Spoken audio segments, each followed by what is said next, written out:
আমি যেখানেই যাই না কেন ছেলে আমার পিছু কিছুতেই ছাড়তে চায় না।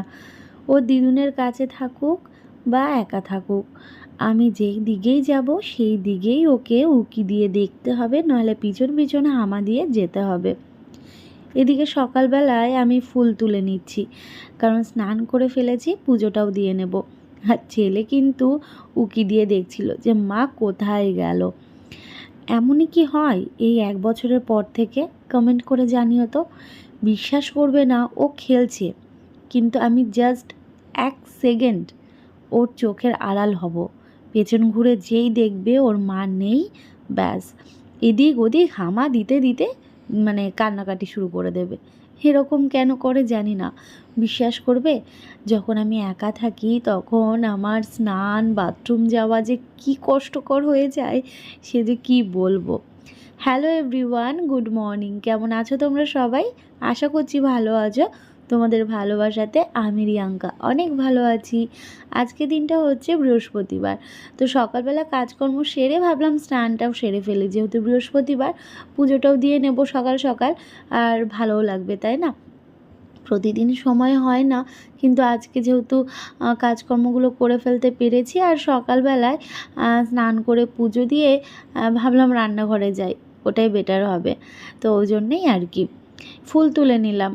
বেশ কয়েকটা ফুল ফুটেছিল গাছে, নিচ থেকে তো ফুল তুললাম, সাথে ছাদে গিয়ে দেখো কত ফুল তুলে এনেছে। এই যে কুন্দ ফুল এবার প্রায়ই মনে হয় 4-5টা করে ফুটবে, আজকেই তাই কতগুলো ফুটেছে দেখো।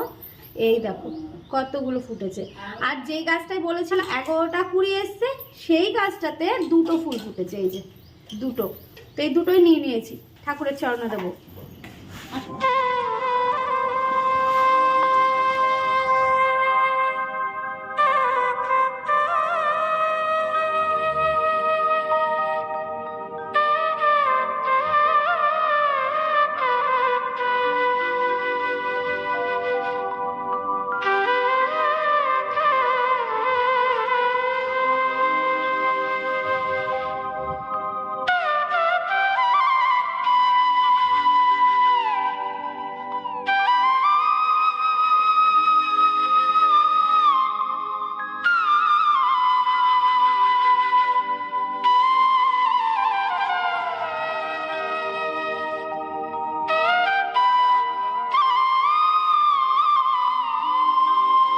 তুলসী তলাটা জল দিয়ে ধুয়ে তারপর ঘরে চলে আসলাম, কারণ পুজো দিতে যাব।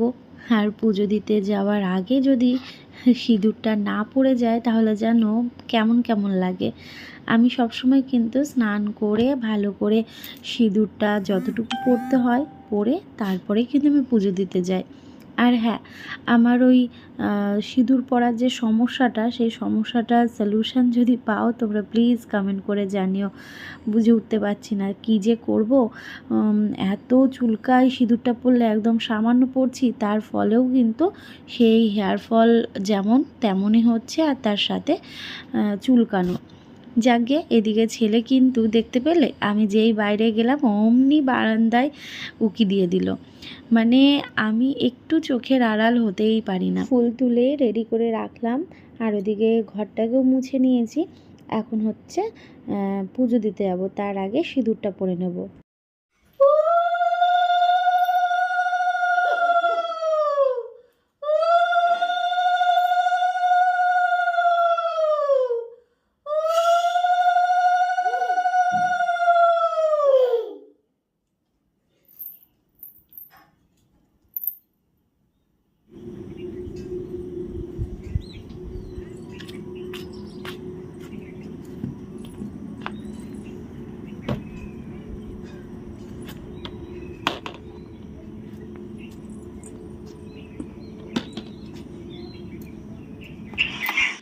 দুদিন হলো আমটা কেনা হয়েছে, কিন্তু ওয়েদারের জন্য আমটা আর কাটা হচ্ছিল না।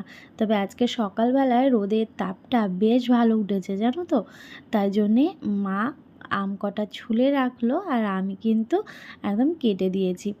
একটা জিনিস খেয়াল করছো তোমরা?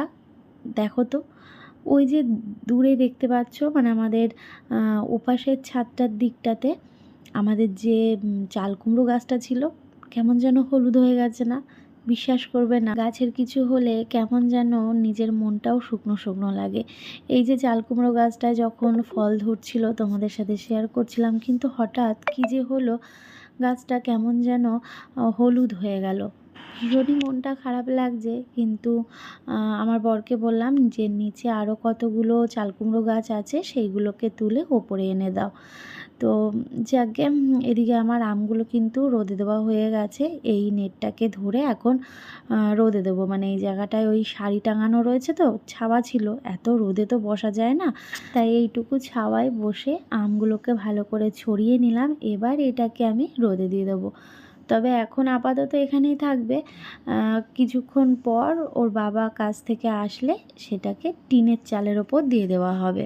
কালকে সকালবেলায় ঝড় বৃষ্টি হলো বলে কালকে আর রোদে দেওয়া হয়নি আম কেটে, তাই আজকেই দেওয়া হলো। তবে এক রোদ লাগিয়ে হয়তো বিকেল বা রাতের দিকেই আচার করা হবে।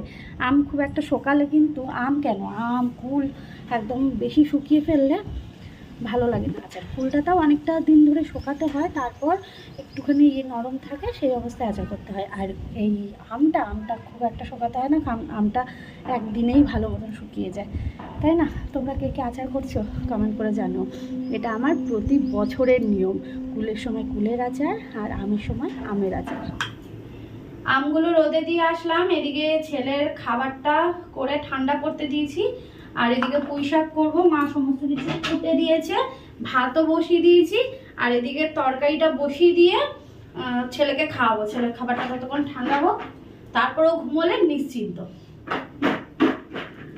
আর এখন থেকে এই নিরামিষ তরকারিগুলো স্বাদ দ্বিগুণ হয়ে যাবে। তার কারণ বলো তো, এই যে কাঁঠালের বীজ এই সমস্ত চচ্চড়ি তরকারি এইগুলোতে পড়লে খাবারটা যেন আরো বেশি স্বাদ হয়ে যায়। তো এই আজকে থেকে এই শুরু হলো। ঘরে দুটো কাঁঠাল আনা রয়েছে, একটা মা নিয়ে এসেছে আর একটা হচ্ছে আমি আবার এখান থেকে কিনেছি। আমার কাঁঠাল ভালো লাগে দু একটা কোয়া, মানে আমি কাঁঠাল কিনে দু চারটে খাই, বাদ বাকি ওই বীজ নিয়ে ফেলে দিই, এটাই করি। কি করব, খাবার তো লোক নেই। আমার বর খুব একটা খায় না, খেলে ওই একটা দুটোই খাবে, আমি খেলে হয়তো 8-10টা হলেও খেলাম, কিন্তু পুরো কাঁঠাল খাওয়া সম্ভব হয় না। তো বীজের জন্য আমার কাঁঠাল কিনতে হয়, তো এই জন্য দুটো কাঁঠাল রয়েছে, অনেকগুলোই বীজ হবে, তারপর তো আবার নেওয়া হবে আর কি। তো এবার থেকে সমস্ত তরকারিতে, সমস্ত বলতে এই সমস্ত তরকারি, এই যে চচ্চড়ি বা তরকারি এইগুলোতে এবার কাঁঠালের বীজ ভাজা ডালের পাশে বেশ ভালো লাগবে। এদিকে মা হরলিক্স করে দিয়েছে, খাওয়ার সময় হয়নি, খাবো এই যে এখানে খাবো। এই তরকারিটা বসিয়ে দিই, দিয়ে ওটা খেয়ে নিয়ে তারপর ছেলেকে খাইয়ে দেবো।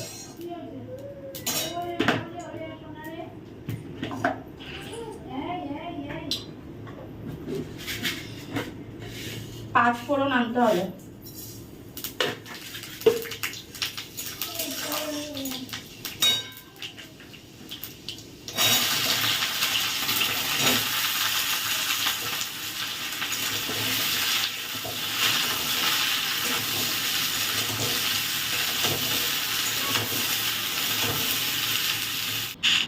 সকালবেলা রোদের তাপটা এত সুন্দর দিল, কিন্তু এখন হালকা করে একটু মেঘলা হয়ে গেল, কেন বুঝলাম না।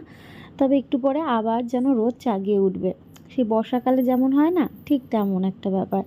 তো এদিকে মশলা দিয়ে আলুটা দিয়ে কষিয়ে নিচ্ছি, করব হচ্ছে ডিম, তাই ডিমের আলুটা কষানো চলছে।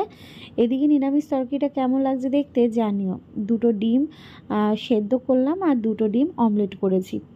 আর এদিকে দুপুরবেলায় ও ভাত নিয়ে যাবে না বলল, তাই জন্য আর কি দুপুরবেলায় ওর জন্য খাবারটা করিনি। এদিকে মশলাটা কষানো হয়ে যাওয়ার পর গরম জল দিয়ে দেব, তার সাথে কিন্তু ডিমটাকেও দিয়ে দেব। আর যে ডিমটা আমি সেদ্ধ করেছি সেটা কিন্তু আমি আর ভেজে নিইনি, একদম ঝোলের মধ্যে দিয়ে দেবো আর কি। আমি সব রকমভাবেই করি, এক এক সময় ভেজেও করি, আবার এক এক সময় এইভাবেও করি, সুবিধা হয়। আসলে সকালবেলায় না এই স্নান পুজো তারপরে কাচা ধোয়া করলাম, তারপর ওই আমগুলোকে রোদে দেওয়া, এই সমস্ত কিছু করতে গিয়ে না রান্না করতে একটু লেট হয়ে গেছে, মানে ওই 1/2 ঘন্টা মতো লেট হয়েছে। তাও 1/2 ঘন্টা লেট হওয়া মানে আমার কাছে অনেকটাই, কারণ আমার সকালবেলা অনেকটা চাপ থাকে জানো তো। ডিমের ঝোলটা হয়ে গেলে রান্না কমপ্লিট হয়ে যায়। আর এদিকে মা আর সোনা পাপা কিন্তু ঘুম দিচ্ছে। আমার রান্না বান্না প্রায় হয়ে এসছে, ঝোলটা ফুটছে, তো ভাবলাম এদিকে ছেলের খেলনাপত্রগুলো গুছিয়ে রাখি। খেলতে বসানো হয় এতগুলো খেলনা দিয়ে, কিন্তু কিছুতেই এই খেলনাগুলো নিয়ে খেলবে না, কি করবে জানো, সারা বাড়ি ওই একই কাজ, হামা দিয়ে বেড়াবে আর ওই দেয়াল ধরে ধরে শুধু দাঁড়িয়ে থাকবে। আর কি, ও যেটা ভালোবাসে, ও পছন্দ করে সেটা করুক। তবে কি জানো তো, ওর পেছন পেছন একটু থাকতে হয়। তবে আমি যখন একা থাকতাম তখন ওই আমি রান্না করতাম আর ওর দিকে মানে দৌড়ে দৌড়ে যেতাম বা ওর পাশে পাশে থাকতাম। আর এখন মা থাকে, হ্যাঁ, সোনা পাপা হামা দিয়ে বেড়ায় আর মা পেছন পেছন হেঁটে বেড়ায়। আর কি করবে, ছোট্ট তো এখন, বোঝেও না। বড় হলে হ্যাঁ এই জিনিসগুলো তো মিস করবো, তাই না বলো? এই যে আমার পেছন পেছন হামা দিয়ে আসা, আমার রান্নার জিনিসগুলো নিয়ে ওর খেলা করা, এইগুলো। এদিকে ছেলের খাওয়া দাওয়া হয়ে গেছে, এখন ঘুমোবে না, কারণ ঘুম থেকে উঠলো, স্নান করলো, খাওয়া দাওয়া করলো, আর একটু খেলাধুলা করবে, তারপরে ঘুমোবে। আর আজকে ওর বাবা কাজে যাওয়ার সময় যে কি কান্না, ওর বাবাকে ছাড়বেই না, ওর বাবার কাছেই থাকবে। সে যে কি কান্না কি বলবো। তারপর এটা সেটা ওটা গুলিয়ে দিয়ে তারপর এই যে এখন চুপ। বাবা কই, বাবা বাবা কই, কই বাবা কই, বাবা টাটা দাও, টাটা দাও, টাটা দাও, বাবাকে টাটা দাও। বাবা টাটা গেছে না? হলো বাবালে। আর আজকে সকাল থেকে রোদের তাপটা ভালোই রয়েছে, কিন্তু মাঝের মধ্যে কেমন যেন মেঘলা মেঘলা করে যাচ্ছে। তবে আমটা হচ্ছে চালে দিয়ে দিয়েছে তো, ও একটা আমার রোদে শুকিয়ে যাবে। না এবার টিপ নিয়ে পড়লো, দিদুনের টিপ নিয়ে পড়ে, এবার আবার মামামের টিপ। চলো আমরা ঘরে যাই, চলো দরজাটা দিয়ে দিই, আমরা ঘরে যাই। এই ঢেকু উঠলো, ঢেকু উঠলো, ঢেকু। হ্যাঁ ঢেকু দাদা, ও ঢেকু দাদা, ও ঢেকু দাদা। কি গো মা, রেডি হয়েছো? হ্যাঁ রেডি হয়ে গেছি। আর টোটো দাদা চলে এসছে, আমাকে ফোন করলো এসে, বলছি ভাল লাগছে মা তোমাকে শাড়িটা পরে? তাই? হ্যাঁ তোমার ভাল লাগছে?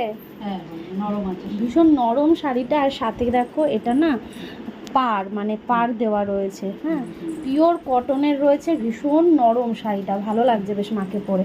ও তোমার না টিচার লাগছে জানো, তার সাথে চশমা পরে রয়েছে না। মা এখন যাচ্ছে হচ্ছে মায়ের বান্ধবীর বাড়িতে। তো টোটো দাদাকে ফোন করেছিলাম, টোটো দাদা চলেও এসেছে। তো লিঙ্ক কমেন্ট বক্সে দেওয়া রয়েছে তোমাদের জন্য। আর এদিকে আমার সোনা পাপা উঠে বলেছে দিদুনকে রেডি হওয়া দেখে, ওই মানে নেমে গিয়ে ওকে ধরবে। হ্যাঁ ধরবে, ওই যে টিকটিকি রেখেছে। আয় আয় আয় আয় করো আয় করো আয় করো, আয় ডাকো ডাকো, ওই যে ডাকছে, ডাকো ডাকছে, ডাকো ডাকো ডাকো, আয় আয় করো। ওই বাবা বাদলা পোকা করছে, বাদলা পোকা উঠছে। ও ছেড়ে দাও, ওকে ছেড়ে দাও। হ্যাঁ দেখো কাঁচগুলো খাচ্ছে। বাইরে প্রচন্ড মেঘ করেছে, বিদ্যুৎ চমকাচ্ছে। আর এই যে ছেলে এখন টিকটিকি ধরার জন্য, মানে ওই ধরে ওকে ধরবে, এরকম একটা ব্যাপার। দেখো ওই ঘরে ঢোকো, বিদ্যুৎ চমকাচ্ছে, কিরম বকছে দেখো। আজকে কি করেছে, ওই যে ঝুমা আছে না, ঝুমার তো বোন হয়েছে, ওই ছোট্ট বাচ্চা মেয়েটা, হ্যাঁ এবার গুড় গুড় করে করে হেঁটে আসছে। তা আমি কথা বললাম বাচ্চাটার সাথে, এবারে ও আবার উঠবে, তা উঠবে বলে আমি ওকে কোলে নিয়ে নিয়েছি, উঠবে উঠবে করে সাইকেল থেকে কোলে নিয়েছি। এবার ওই বাচ্চাটা আবার সাইকেল নিয়ে ধরছে, ইয়ে করছে, তাই আমি বলছি উঠবা তুমি, উঠবা, দিয়ে আমি আবার ওকে ওখানে বসিয়ে দিয়েছি। ও এবার আমার কোল থেকে ওইখানে নামেছে, গরম দিয়ে যাচ্ছে। কেন ওখানে বসিয়েছি, কেন বসিয়েছি ওকে, তুই যে উঠে যাচ্ছিলিস এখন, তা দিদি যদি বসেছে তোর কি, যে ওখানে উঠালো তারপরে বসলো, বসে নিয়ে এবার বসে নিয়ে এবার গরম দিচ্ছে ওকে। কিরম পাজি, নেমে গেছি কাজ থেকে এসে এই আমদানি হচ্ছে, কিরম পাজি হয়েছে আমার পাপাটা। বচো বচো বচো বচো। লাল হয়ে গেছে আকাশটা, কাল তো মনে ভালো রোদ হবে, ওই জন্য আকাশটা লাল হয়ে গেছে। নামবে এক্ষুনি জোর একটা। কেমন কালারগুলো গাছের? আর এই যে গাছ নিয়ে এসেছে, গাছ কালারগুলো ওই পাশে দুটো একই না, ও এটা অরেঞ্জ শেড, এটা অরেঞ্জ শেডের টাইপের, আর ওটা হচ্ছে হলুদ। ওটা হালকা হলুদ, এই দেখো এটা হলুদ।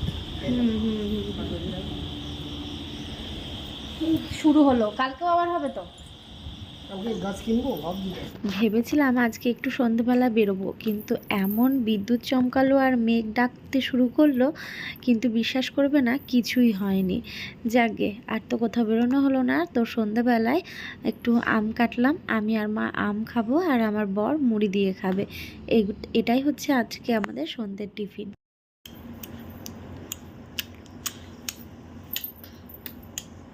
এখন নতুন শিখেছে এটা, মুখ আওয়াজ করা শিখে। দেখো দেখো দেখো, করো করো বাবা, করো করো করো করো। রাত্রিবেলায় আজকে আবারও ভাত হবে। দুদিন আগে ভাত খাওয়া হয়েছিল, চিকেন রান্না করা হয়েছিল, আর আজকে হবে একদম প্লেন মুসুরির ডাল আম দিয়ে, মানে টক ডাল, আর একটু আলু সেদ্ধ আর পটল ভাজা। কি দারুণ না খাবারটা! ইচ্ছে করছিল, তাই ওকে বললাম যে আজকে না রুটি টুটি আর ভালো লাগছে না, একটু ভাত করি।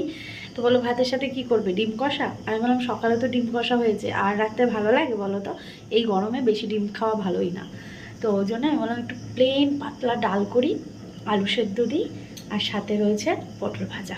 দারুণ হবে না? তো এইদিকে ভাত বসিয়ে দিয়েছি, আর এইদিকে বসিয়েছি হচ্ছে ডালটা সেদ্ধ করতে। জানো, দুদিন ধরেই বলা হচ্ছে আমাদের গ্যাসটাকে সার্ভিসিং করানোর জন্য, মানে আসবে যে লোকটা, মানে যে ছেলেটা আসে আর কি, এই যে এটা জ্বলছেই না। আর এটার জন্যই সেই আমাদের গ্যাসের যে সমস্যাটা হয়েছিল না, সেটা কিন্তু দেখো ওই গ্যাসটা দিয়েই যে এখনও পর্যন্ত চলছে, এখনও কিন্তু এইটাই আমার ওই দপদপ করতে করতে নিভে গেছিলো, যেমন হয় আর কি গ্যাসটা শেষ হওয়ার সময়। তো এইটা জ্বলছে না, কেন কি হয়েছে বুঝে উঠতে পারছি না। তো এবারে এটা এর ডাক্তারকে না দেখালে সেটা তো সমস্যাটা ধরা পড়বে না। আর আমি আমাদের একটা প্রশ্ন করতে চাই, তোমাদের কাছ থেকে একটা হেল্প নিতে চাই আর কি। সেটা হচ্ছে, আমার ছেলের বয়স 1 বছর হলো, কিন্তু আমার এই যে পেটটা আমার কিছুতেই কমছে না। আমি কি যে করি বুঝে উঠতে পারছি না। মানে দেখো, সব সময় পেটটা যেন আমার এই যে উঁচু হয়ে থাকে। এই জিনিসটা আমি অন্যের দেখতাম, আমার ঠিক ভালো লাগতো না, সেই জিনিসটা আমার মধ্যে এখন হয়ে গেছে। আমি কি করে যে কমাই আমার বুঝে উঠতে পারছি না। কোনো ড্রেস পরলে সমস্ত কিছুর আগে পেটটা যেন দেখা যাচ্ছে, ভালো লাগছে না। তো এটার জন্য কি আমি ডাক্তার দেখাবো, না কি ঘরোয়া পদ্ধতিতে কি করলে কি হবে? একটু আমাকে সাজেশন দাও। তোমরা তো অনেক দূর দূর থেকে অনেকে ব্লগ দেখছো, বা অনেকে আছো যারা আমার মতন মানে বেবি হয়ে যাওয়ার 1 বছর হয়ে গেছে, বা কি কি করছো তোমরা একটু প্লিজ জানিও। যখন ছেলে হয় তখন আমি ডাক্তারকে বলেছিলাম বেল্ট লাগানোর কথা, ডাক্তার আমাকে সোজা না করে দিল। আর আমি প্রথম থেকে ডাক্তারের সমস্ত কথা মেনে মেনে চলেছি, তো তাই ভাবলাম যে না, এটাও হয়তো ঠিক হয়ে যাবে। ডাক্তার বললো না, কখনো লাগবে না, কোনো বেল্ট লাগবে না নিতে, তুমি ওই পেটিকোটটা টেনে টুনে বাঁধো, মানে টেনে বাঁধতে বললো, ঠিক হয়ে যাবে। কিন্তু সেই করতে গিয়েও তো আমি দেখছি আমার পেট তো কমলো না, রীতিমতো আগে একরকম ছিল, এখন যেন বেশি লাগছে। কেমন যেন লাগে বলো তো? ভালো লাগে? বিরক্ত লাগে এই পেটটার জন্য, মানে চর্বি ভরা চর্বি। এক সময় এত রোগা ছিলাম, পেটটা আমার কি সুন্দর ছিল, আর এখন আমার পেটটা অনেকটা উঁচু হয়ে গেছে। তোমরা একটু জানিও প্লিজ কমেন্ট করে। চলো রান্নাবান্নাটা করে নিই, রান্নাবান্না শেষে তারপর আসছি। এদিকে ছেলের বাবা ঘুমোচ্ছে, আর মা গেছে বৌদির বাড়িতে। এদিকে তোমাদের দেখিয়ে দিই, আজকে রাতের মেনুতে রয়েছে গরম গরম ভাত, সাথে রয়েছে পটল ভাজা, আর এদিকে পেঁয়াজ ভাজা, লঙ্কা ভাজা দিয়ে আলু সেদ্ধ মাখা, আর এখানে রয়েছে আমের টক ডাল। চলো এটা ওকে দিই খেতে। দারুণ একটা খাবার, তাই না বলো? আমার তো বেশ ভালো লাগে।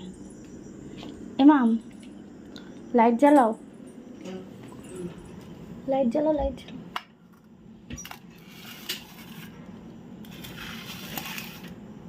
না